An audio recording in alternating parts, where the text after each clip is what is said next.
Bem-vindos ao Debate. A nossa troca intelectual de hoje, ela se debruça sobre a análise das recentes declarações do zagueiro do Red Bull Bragantino, o Gustavo Marques. Após a derrota da sua equipe para o São Paulo, num jogo válido pelas quartas de final do Campeonato Paulista, o jogador parou na zona mista para dar aquelas tradicionais entrevistas pós-jogo. E foi ali que ele disparou contra a arbitragem feminina, declarando textualmente que, e abro aspas aqui, não adianta colocar mulher para apitar. O questionamento central da nossa análise de hoje não é avaliar se a frase é polêmica. Acho que a gravidade disso é evidente para qualquer um que acompanha o esporte. Com certeza. O que a gente quer entender aqui é a mecânica dessa declaração, sabe? Estamos diante da verbalização clara de uma barreira estrutural de gênero, onde a competência da profissional é invalidada pura e simplesmente pelo sexo dela, ou, do outro lado, isso é a manifestação de um fenômeno psicológico e cultural mais amplo no esporte de alto rendimento, aquela velha transferência de culpa e rejeição da autoridade depois de uma eliminação traumática. A minha posição, olhando para as evidências estruturais desse discurso, é que essa fala precisa ser interpretada primariamente como uma rejeição sistêmica à presença feminina em espaços de poder no futebol. É muito bom estar aqui para essa troca e, de fato, os fatos que temos na mesa rendem uma discussão bem profunda. Eu abordo a questão por um caminho diferente. A minha visão opera muito mais focada nos limites e nos contextos alternativos dessa situação. Eu defendo que o gatilho principal da declaração não nasce de um machismo planejado ou de uma rejeição calculada à mulher no poder, mas sim de uma cultura de desresponsabilização, que é a marca registrada do futebol depois de uma eliminação. O gênero, nesse cenário de pressão absurda e frustração, acaba sendo usado pelo atleta como a arma retórica mais acessível. Sabe? É o alvo mais visível que ele tem ali no momento para deslegitimar o resultado esportivo. Ou seja, ele instrumentaliza um preconceito que existe, claro, mas faz isso como um mecanismo de defesa contra o peso insuportável da derrota. E para a gente começar a destrinchar isso com o rigor que o tema pede, eu quero olhar para a escolha exata das palavras do jogador. Ele diz, categoricamente, não adianta colocar mulher para apitar. Percebe que ele não está fazendo uma crítica técnica. Ele não reclama de um pênalti mal marcado, de uma falta invertida ou de um critério disciplinar frouxo. Ele anula a capacidade da árbitra de uma forma total, baseada exclusivamente no gênero dela. Sim, a anulação é clara na frase, mas a gente não pode esquecer de quando e onde essa frase foi dita. Que me chama atenção, isso mostra que a presença de mulheres na arbitragem ainda é lida pelos jogadores como uma anomalia. E quando você é anomalia no ambiente, você vira o bode expiatório perfeito na hora que as coisas dão errado. O meu ponto metodológico aqui é a especificidade desse ataque. Não foi um ataque genérico do tipo o juiz é cego ou a arbitragem brasileira é ruim. Foi um ataque com um endereço demográfico muito claro. Mas é exatamente aí que eu acho que a gente perde um pouco da profundidade se isolar a frase do momento temporal dela. A gente precisa colocar essa declaração dentro do caldeirão de pressão que é o futebol brasileiro. Pensa no contexto, é uma eliminação traumática. Acabou o campeonato ali para o time. O jogador sai de campo com a adrenalina no teto, frustrado, sabendo da cobrança que vai sofrer da torcida, da diretoria. Ele está operando dentro de um mecanismo clássico de sobrevivência de ego no esporte, que é destruir a credibilidade de quem apita o jogo para justificar a própria falha. Você diz destruir a credibilidade da autoridade de uma forma geral. Exatamente. O jogador foca no fato de ser uma mulher. Sim, isso revela um preconceito latente, sem dúvida alguma, mas a faísca que faz esse barril de pólvora explodir é a incapacidade do atleta de lidar com a derrota esportiva. Se a gente não olhar para a cultura histórica de abuso contra a arbitragem de maneira geral, a gente não entende o fenômeno por completo.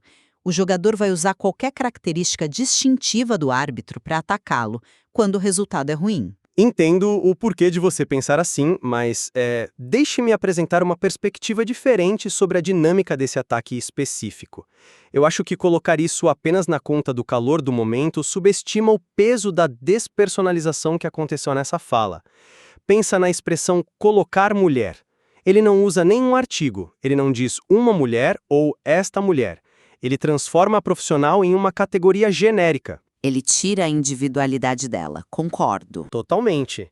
Ela deixa de ser uma árbitra que estudou, passou por testes físicos rigorosíssimos da federação e conquistou aquele espaço por mérito próprio, para virar só o representante de um gênero que, na cabeça dele, não deveria estar no gramado. E aí entra a questão da assimetria, que para mim é o ponto central. Toda quarta e domingo a gente vê árbitros homens cometendo erros bizarros no futebol brasileiro. Eles são xingados, a competência deles é questionada o tempo todo, mas a gente nunca jamais ouviu um jogador virar para o microfone e dizer: não adianta colocar homem para apitar. Isso é verdade. A crítica ao homem nunca passa pelo gênero dele. Nenhuma vez. A competência do árbitro homem nunca é invalidada pelo fato de ele ser homem. A assimetria desse ataque mostra que o fator de gênero não é só um detalhe retórico ou uma arma de oportunidade. O formato desse ataque é moldado pelo machismo estrutural. O ataque à categoria mulher não é um acidente de percurso por causa da adrenalina. É a manifestação de uma crença muito profunda de que o espaço decisivo do futebol é masculino por natureza. Olha, eu entendo perfeitamente o seu ponto sobre a assimetria. E é um fato indiscutível que homens não sofrem ataques baseados no gênero deles no futebol. Mas eu não consigo comprar a ideia de que essa dimensão estrutural do gênero opera de forma tão isolada ou tão soberana em cima do estresse competitivo naquele instante exato. Deixa eu te explicar como eu enxergo isso pela ótica da psicologia do esporte. Claro, vamos lá. O campeonato regional contra um time grande gera um nível de frustração colossal. Nessa hora, o cérebro da pessoa busca atalhos cognitivos para invalidar o causador percebido daquele sofrimento, que é sempre a arbitragem. O indivíduo sob pressão ataca a característica que é mais diferente do padrão normativo. Você quer dizer que ele mira no que chama mais atenção? Exatamente. O padrão normativo do árbitro de futebol é o homem de meia idade. Se o juiz for muito novo, um rapaz de 22 anos, o ataque na zona mista vai ser focado na idade. Vão dizer que não adianta colocar um garoto inexperiente num jogo desse tamanho. Se for um árbitro de fora do estado, a desculpa vai ser o bairrismo. O ataque direto ao gênero, por mais revoltante que seja, na sua essência reativa, é um sintoma da falta de educação esportiva frente à derrota. O jogador ataca o pilar que parece mais frágil para tentar transferir a responsabilidade da eliminação.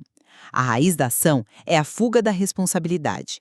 O preconceito é a ferramenta que ele achou mais fácil de acessar no calor do momento. Mas aí nós esbarramos em um problema enorme, que é o peso institucional dessa fala. Quando a gente trata isso puramente como um atalho cognitivo de um cérebro estressado, a gente ignora quem está falando. Nós não estamos analisando a postagem de um torcedor anônimo frustrado no sofá de casa. Nós estamos falando de um zagueiro titular de um time de elite do país. É um clube estruturado, ancorado em uma corporação global bilionária. O peso que esse indivíduo tem quando fala em rede nacional é gigantesco. O peso institucional é inegável, sim. Ele tem um microfone que alcança milhões de pessoas. E o que ele faz com esse microfone? Ele legitima a premissa de que a competência de uma mulher é naturalmente insuficiente para o alto nível. Ele não está só se defendendo da dor da eliminação. Ao falar aquilo, ele pavimenta ativamente uma hostilidade contra as mulheres no esporte inteiro. A gente não pode esquecer o efeito cascata disso. A fala dele reverbera e atinge jornalistas esportivas, médicas de clubes, treinadoras, bandeirinhas. Quando ele diz que não adianta, a mensagem que ele manda para as federações é clara: parem de colocar mulheres aqui porque nós não vamos aceitar. Eu concordo que o efeito cascata existe e é muito prejudicial. Então, reduzir isso a uma simples falta de educação esportiva ou a um atalho cognitivo tira do atleta a responsabilidade sobre o estrago sistêmico que ele causa. A intenção primária dele pode até ser justificar o revés, mas a ferramenta que ele escolheu funciona como um mecanismo ativo de exclusão. Ele usou o poder midiático dele para tentar expulsar simbolicamente e talvez até literalmente as mulheres do campo de jogo. Incidente exclusivamente como uma questão de gênero? Deixa eu tentar clarear o porquê de eu achar isso perigoso. Se a gente focar só no sintoma do machismo, a gente pode ficar cego para a raiz comportamental e disciplinar do futebol, que está apodrecida. Imagina um cenário hipotético amanhã, a federação cede a esse tipo de pressão e decide afastar todas as árbitras mulheres. Só teremos homens apitando. Os jogadores vão parar de destruir a moral da arbitragem nas entrevistas? Não, eles vão continuar reclamando das marcações, isso é fato. Vão continuar reclamando e de forma agressiva.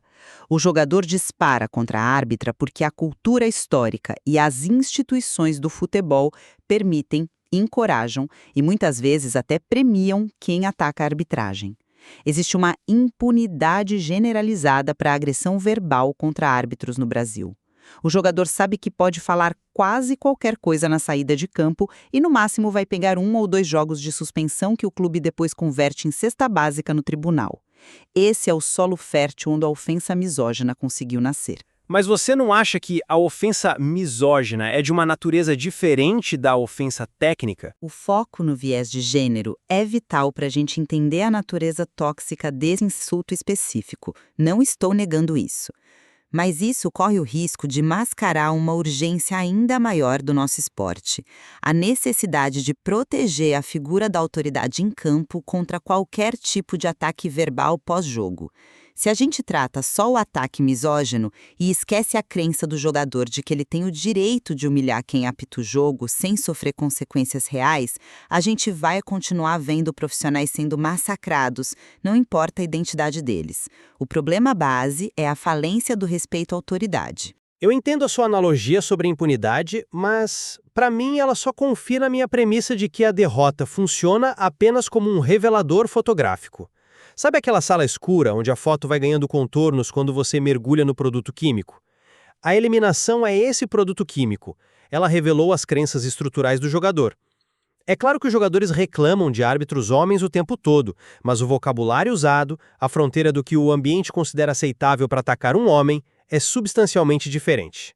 Você quer dizer que a linha de respeito é desenhada em lugares diferentes dependendo do gênero? Exatamente. A pressão de uma eliminação nas quartas de final não colocou um preconceito machista na cabeça do zagueiro como num passe de mágica naquele túnel de vestiário. Aquele pensamento já estava lá. A pressão enorme do momento só serviu para remover o filtro social, aquele filtro de relações públicas que a maioria das pessoas mantém ligado no dia a dia. Sob extrema tensão emocional, essa fina camada de civilidade se rompe. E o que emerge ali na frente na câmera é a visão mais honesta, nua e crua do atleta sobre quem tem o direito de julgar um jogo de homens. Eu acho interessante você usar a palavra honesta, porque implica que o estresse revela quem a pessoa realmente é. E revela, a frase "não adianta colocar a mulher para apitar" não é uma tática que ele bolou ali na hora com a assessoria de imprensa, é um transbordamento de uma visão de mundo hierárquica. O futebol não criou o machismo desse jogador, o machismo já alicerçava a visão dele sobre quem pertence e quem não pertence ao gramado. Quando a gente tenta diluir isso num grande guarda-chuva de problema crônico de relação com a autoridade, a gente dilui a gravidade muito específica do sexismo. A derrota foi só a chave que destrancou a porta desse preconceito. Ela não construiu o preconceito. A sua metáfora do revelador fotográfico é intelectualmente muito elegante. Ela soa muito bem. Mas ela pressupõe que nós, seres humanos, quando submetidos ao estresse, agimos como repositórios passivos de verdades ocultas, como se a pressão apenas tirasse uma máscara. Mas a psicologia do luto esportivo nos mostra um caminho bem diferente. A natureza da pressão aguda, especialmente no esporte, é frequentemente irracional. O estresse extremo não apenas revela verdades, ele é um criador ativo de ilusões e de narrativas distorcidas. Você acha que ele estava delirando na hora da entrevista? Não delirando no sentido clínico, mas ele estava em um estado de distorção narrativa. Depois de perder uma classificação vital, o zagueiro sente que o valor próprio dele e o valor do grupo estão completamente ameaçados. O cérebro dele, naquele momento, busca desesperadamente uma história que exima o time da culpa. Ele precisa de uma explicação para o fracasso que não passe pela própria incapacidade técnica de segurar o ataque do adversário durante os 90 minutos. E a mulher, a árbitra, vira essa história pronta. Exato. É aí que a questão cultural entra no jogo. A presença de uma profissional atuando como árbitra central ofereceu para essa mente conturbada, exausta e ameaçada Uma narrativa extremamente fácil. O preconceito está lá no fundo da cultura, sim, mas ele é ativado como uma ferramenta oportunista para deslegitimar o resultado esportivo.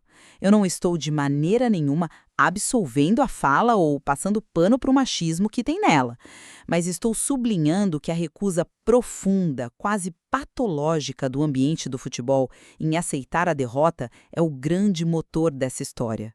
É essa recusa que instrumentaliza a narrativa sexista.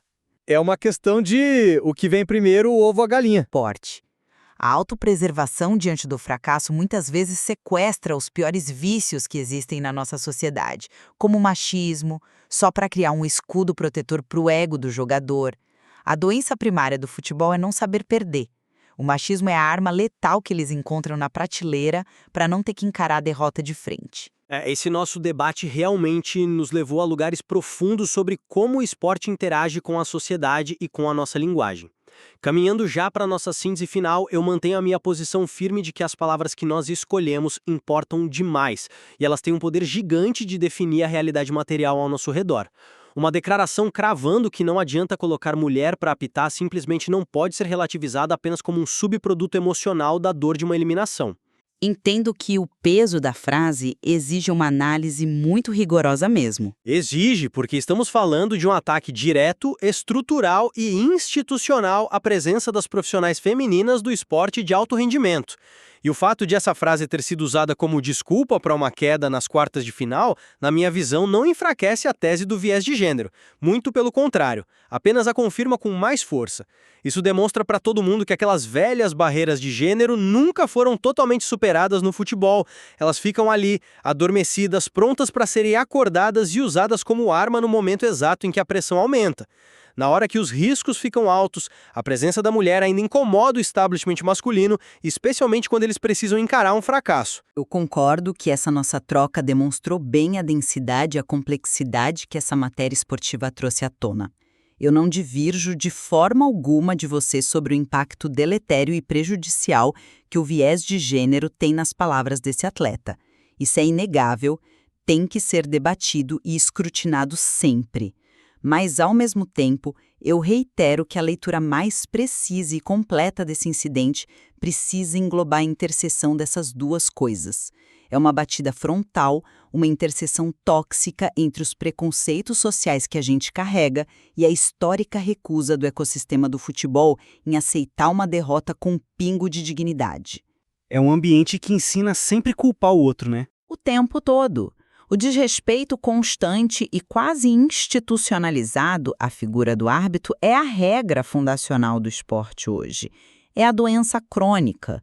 O uso do gênero da árbitra como arma para invalidar a competência dela é a manifestação mais aguda, cruel e visível dessa doença crônica no momento de estresse extremo. Se a gente não tratar a raiz dessa falência do respeito à autoridade mediadora no esporte, a gente vai continuar vendo preconceitos de todos os tipos sendo usados pelos jogadores como válvula de escape depois dos jogos. Acredito que a gente converge de forma muito clara em um ponto essencial. A análise séria desse tipo de evento, com essa magnitude de repercussão, simplesmente não aceita aquelas leituras rasas e de rede social que a gente vê por aí.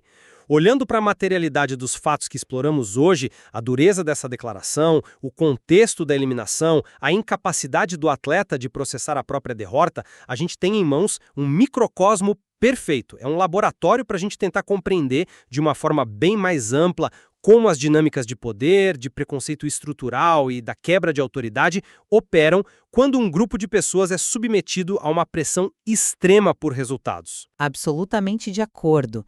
A nossa função aqui nunca foi decretar uma verdade final e absoluta de bater o martelo. A ideia é iluminar esses cantos escuros que um fato como esse esconde. E eu acho que a gente pode deixar o nosso ouvinte hoje com essa provocação intelectual que guiou nosso encontro. Quando você refletir sobre toda essa controvérsia, pense no seguinte: será que esse comportamento na frente do microfone reflete mais profundamente a rejeição estrutural que a nossa sociedade ainda tem de ver o gênero feminino ocupando espaços de poder?